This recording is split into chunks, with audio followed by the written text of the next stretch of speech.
بسم الله الرحمن الرحيم.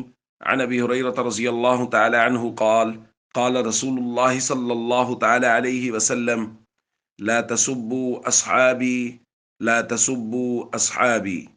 الحديث رواہ مسلم۔ نبی کریم صلی اللہ علیہ وسلم نے ارشاد فرمایا: میرے صحابہ کو برا مت کہو، میرے صحابہ کو برا مت کہو۔ دوستو، جماعت صحابہ کرام وہ لوگ جن کی تربیت جناب محمد کریم صلی اللہ علیہ وسلم نے فرمائی، اور اللہ تعالیٰ نے قرآن کریم میں ان کے بارے میں بہت سارے ضابطے اور اصول بیان کر دیے۔ سب سے پہلا یہ کہ یہ وہ جماعت ہے جن کے دلوں کا امتحان اللہ نے خود لیا ہے۔ اللہ تعالیٰ قرآن کریم میں فرماتے ہیں: اولئک الذین امتحن اللہ قلوبہم للتقوی لہم مغفرۃ واجر عظیم۔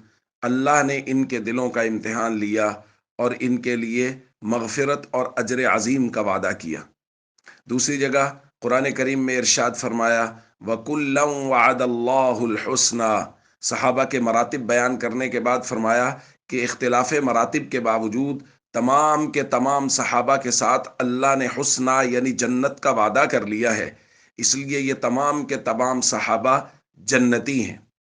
اور ایک جگہ اللہ تعالیٰ نے قرآن کریم میں صحابہ کرام کے ایمان کو معیار قرار دیا، اور اس بات پر بہت سارے لوگ برہم ہوئے اور انہوں نے صحابہ کرام کے خلاف کچھ بدزبانی کی، تو اللہ تعالیٰ نے ان کی بدزبانی کا بڑی شدت سے جواب دیا۔ قرآن کریم میں کہا گیا: وَإِذَا قِيلَ لَهُمْ آمِنُوا كَمَا آمَنَ النَّاسُ۔ جب ان کفار سے کہا گیا کہ ایمان ایسے لاؤ جیسے صحابہ ایمان لائے، قالوا، تو انہوں نے کہا: انؤمن کما آمن السفہاء، ہم ایسے ایمان لائیں جیسے یہ بے وقوف لوگ ایمان لائے۔ نعوذ باللہ، انہوں نے صحابہ کے لیے یہ جملہ بولا تو اللہ تعالیٰ نے یہ جملہ ان کی طرف ایسے ہی نہیں بلکہ بہت سی تاکیدات کے ساتھ پلٹا۔ فرمایا: الا انہم ہم السفہاء، یہ صحابہ کرام کے لیے کہہ رہے ہیں، حالانکہ پکی اور یقینی بات ہے کہ یہ سارے کے سارے خود بے وقوف ہیں۔ تو دفاع صحابہ اللہ رب العزت نے قرآن کریم میں کیا ہے، اور اللہ کے نبی صلی اللہ علیہ وسلم نے جو تحقیق بیان کر دی ہے، قرآن کریم کی تحقیق یہ ہے کہ سارے صحابہ جنتی ہیں، تو اللہ کے نبی صلی اللہ علیہ وسلم کی تحقیق یہ ہے کہ سارے صحابہ جنتی ہیں۔ کسی کے خلاف زبان طعن دراز کرنے کی اجازت قطعاً نہیں ہے۔ اگر آج کوئی میڈیا اسکالر میڈیا پہ بیٹھ کے صحابہ کرام کے بارے میں اس بنیاد پہ کہ جی میں تحقیق کر رہا ہوں، کون ہے تحقیق کرنے والا اللہ کے قرآن کے مقابلے میں؟ کون ہے تحقیق کرنے والا نبی کریم صلی اللہ علیہ وسلم کے فرامین کے مقابلہ میں؟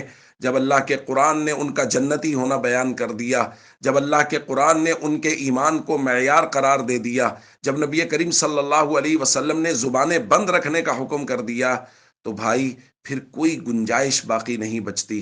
یہ چند لوگ ہیں جن کے اندر رفس پنپ رہا ہے، اور وہ سوشل میڈیا اسکالر بن کے امت کے ایمانوں کو خراب کرنے کی کوشش کر رہے ہیں۔ اس لیے درخواست کی جا رہی ہے ایسے لوگوں سے ہمیشہ بچیں، اور بنیاد سمجھ لیں کہ کوئی بھی سوشل میڈیا اسکالر اگر وہ صحابہ کی عزت کر رہا ہے، ہر ایک صحابی کی توقیر کر رہا ہے، اور بات ادب کے ساتھ صحابہ کے بارے میں کر رہا ہے، اس کی بات سنیے۔ اور اگر کوئی صحابہ کے بارے میں ادب سے بات نہیں کر رہا، وہاں کوئی بدزبانی کر رہا ہے کسی ایک صحابی کے بارے میں بھی، تو یاد رکھیے یہ ایمان کا ڈاکو ہے۔ ایسے شخص کی بات قطعاً نہ سنیں۔ السلام علیکم ورحمۃ اللہ وبرکاتہ۔